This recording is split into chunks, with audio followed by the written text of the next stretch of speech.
안녕하십니까. 돈돈 스튜디오 모닝 라이브 박지영입니다. 안녕하세요, 이하진입니다. 어서 오세요. 야. 오늘 정장 색깔이 좀 바뀐 것 같은데? 계속 똑같은 걸 입을 수는 없으니까 지금. 몇 벌 있으세요? 한 10벌 정도 있는 것 같습니다. 10벌이나 우리 돈돈 하려고 이제 좀 장만을 하신 거라고 들었는데 아닙니까? 그랬으면 좋겠네요. 진짜 쑥쑥하다. 수숙하다는 말은 경상도 사투리인데. 쑥쑥하다. 쑥쑥해. 부산 분이시라서. 네. 부산 여자 싫습니까? 아닙니다. 좋습니까? 예. 고백하시는 거예요? 아니요, 기가 좀 세긴 한데. 네. 아니야. 저 원래 이런 사람은 아닌데 방송은 아침에 라이브니까 씩씩하게 해야 돼서 그런 거예요. 그런가요? 네. 저보다 기가 센 건 우리 뉴욕 증시 아닌가 싶습니다. 이렇게? 네, 맞습니다. 네, 뭔 일이죠? 이게 계속해서 빠지기만 하네요. 안 그래도 어제 아는 형님이랑 이제 내기를 했어요. 네. 어제 뭐냐면은 오후 시장에서 이제 나스닥 선물이나 유로 시장이 다 좋았으니까 내일은 플러스로 끝날 거냐 마이너스 거냐 저녁 내기를 했었는데 네, 술래기요? 저는 그쵸 술 내기 저는 이제 플러스 쪽으로 생각했는데 아침에 일어났는데 이게 뭐야 또 마이너스로 또 바뀌어 버리니까 안 그래도 6시에 바로 문자 왔더라고요. 그래서 지신 거예요, 그럼? 그쳤죠. 일단은 저는 플러스로 끝날 줄 알았고 뭐 어제 이슈도 워낙 많았었기 때문에 좀 당연히 뭐 잘 되겠죠 이제는 생각을 했죠. 우크라 사태도 그렇고 했는데 맞아. 오늘 또 새벽에 어느 정도 그렇죠. 이제 합의가 된 산으로 저도 속보를 봤는데 그러면은 어제 이렇게 지수에 영향을 주게 된 좀 악재란 뭐가 있어요?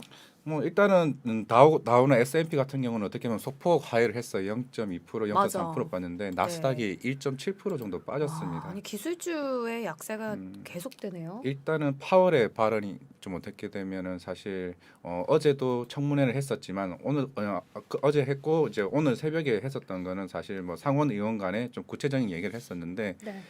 조금 살짝 세게 얘기는 했어요. 사실 옛날 같았으면 이런 얘기를 했으면 3% 4% 빠졌던 시장이었는데 어떻게 보면 좀 기반이 좀 탄탄하지는 않았나 싶기도 한데 일단 그런 얘기를 했습니다. 사실 우크라이나 사태로 인해서 경기가 더 안 좋을 수도 있고 만약에 인플레이션이 더 심하게 나온다면은 더 긴축 정책을 세게 할 수 있다.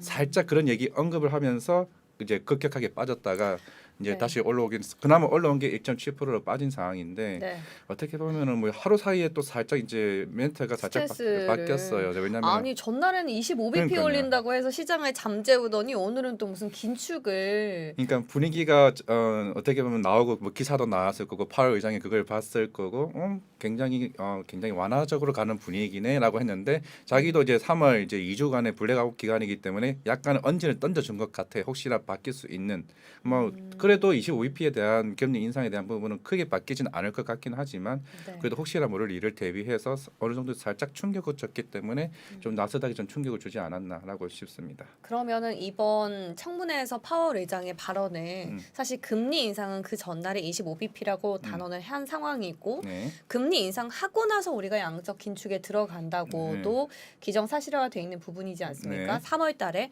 그럼 3월 달에 대해서 언급을 했다고 봐도 될까요? 일단 3월달에 언급을 하기보다는 추후에 그러니까 어떻게 보면은 금리 인상 끝난 스텝을 말하는 거다라고. 그렇죠. 향후에 이제 바뀔 상황, 뭐 인플레이션이 갑자기 뭐 유가가 뭐 $150 가버리거나 우리가 생각하지 못한 상황이 돌발 상황이 발생했을 때 네. 의도치 않게 우리가 빠르게 이제 세게 이제 금리 인상을 줄 수 있다라는 여지를 줘버렸어요. 참 여지가 많은 남자네요. 네, 그래도 뭐 어제 뭐 네. 그런 뭐 여러저러 이슈가 있었지만 이제 파월 의장이 나오면서 이게 나스닥 자체가 이제 세게 한번 빠졌었죠 그때.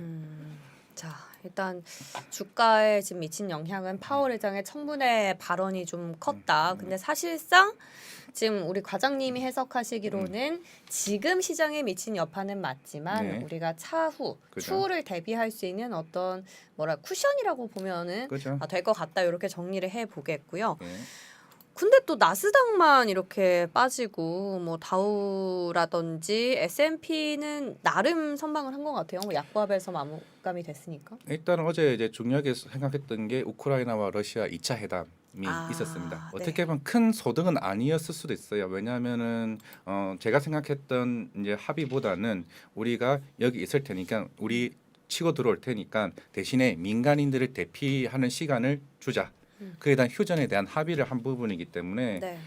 그에 대해서 사실은 일단 다음 주 3차 회담까지 또 이제 미뤄지긴 했습니다. 어떻게 보면은 더 강한 좋은 합의를 좀 기대했던 부분이 있었기 때문에 이번 2차 회담 같은 경우는 인도주의 통로 개설 통로 위주의 이제 휴전 합의로만 끝났던 부분이 시장에는 어떻게 보면 큰 긍정적인 이슈는 조금은 아니었지 않나.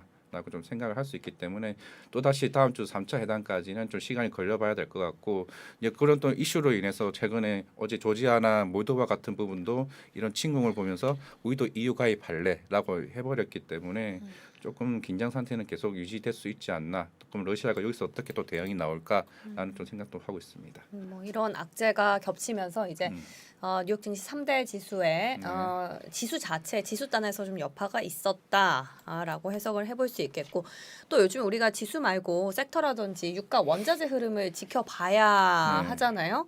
네, 그렇죠. 어제도 유가가 뭐 110달러 그래도 그러니까 넘었어요. 그 선을 그래요? 어제 저 108달러로 봤는데. 물론 끝난 건 그렇지만은 중간 장중에 중간에 한 116달러인가 113달러까지 올라갔었긴 야. 했었는데 이렇게 되면서 이제 계속 나왔던 이란과의 핵 협상 타결이 원유 수출에 대한 원유 수출을 해준다는 조건 하에 네. 어떻게 보면 핵 협상에 대한 타결이 이루어질 수 있다는 전망이 나오면서 어제 유가가 좀 급격하게 좀 빠지긴 했었습니다. 이 차트가 지금 어제 유가 선물 차트입니다. 어제 이게 선물이요? 차트인데 네. 예.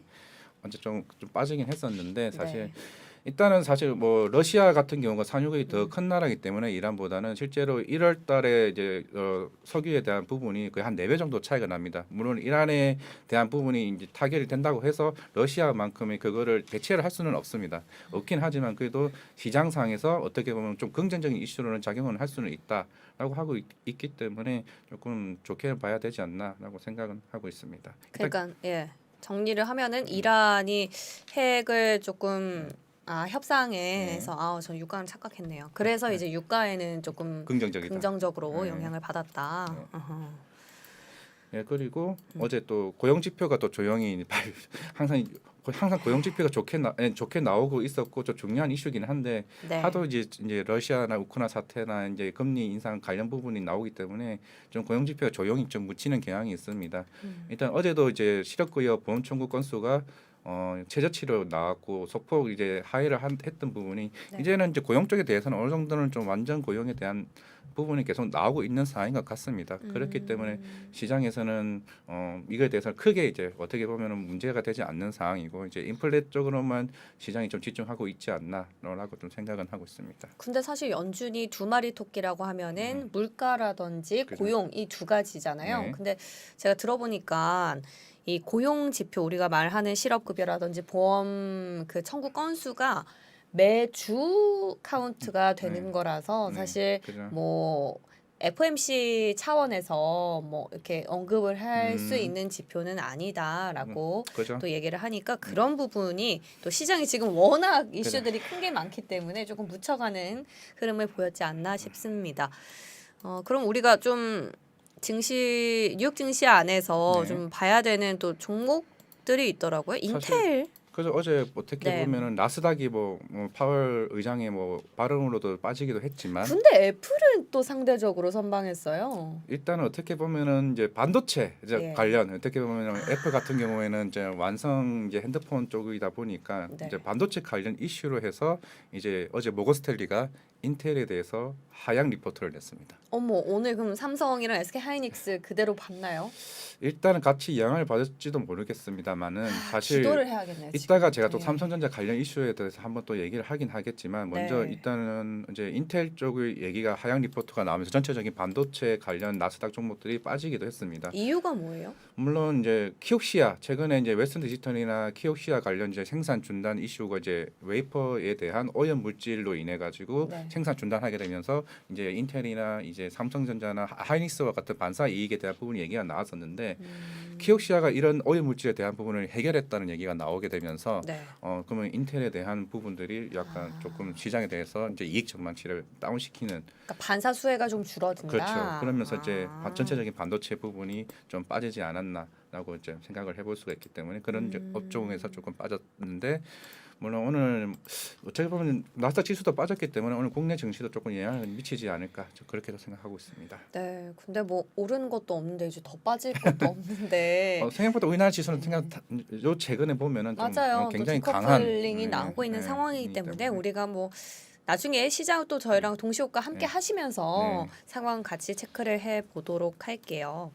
아 그리고 또 기타적으로 뭔가 코멘트 있을까요? 일단은 뭐 오늘 시장 이제 중국 양해 개막이 되기 때문에 이제 아. 물론 이제 다음 주 월요일날 이제 또 송 대표님이 또 얘기를 하시겠지만은 이제 중국 관련 이제 이슈는 오늘 시장에서 중요하게 나올 것 같고 네. 그게 그 다음에 이제 또 새로운 우리나라 오늘 이슈도 여러 개 있으니까 일단 그 부분은 일단 마지막에 또 다시 한번 언급하도록 하겠습니다. 네, 잠시 후에 동시호가 저희 들어가기 전에 오늘 장에서 봐야 하는 어떤 이슈라든지 국내 증시의 마감 상황까지 연결해서 살펴보도록 하겠습니다. 60초 후에 돌아올게요.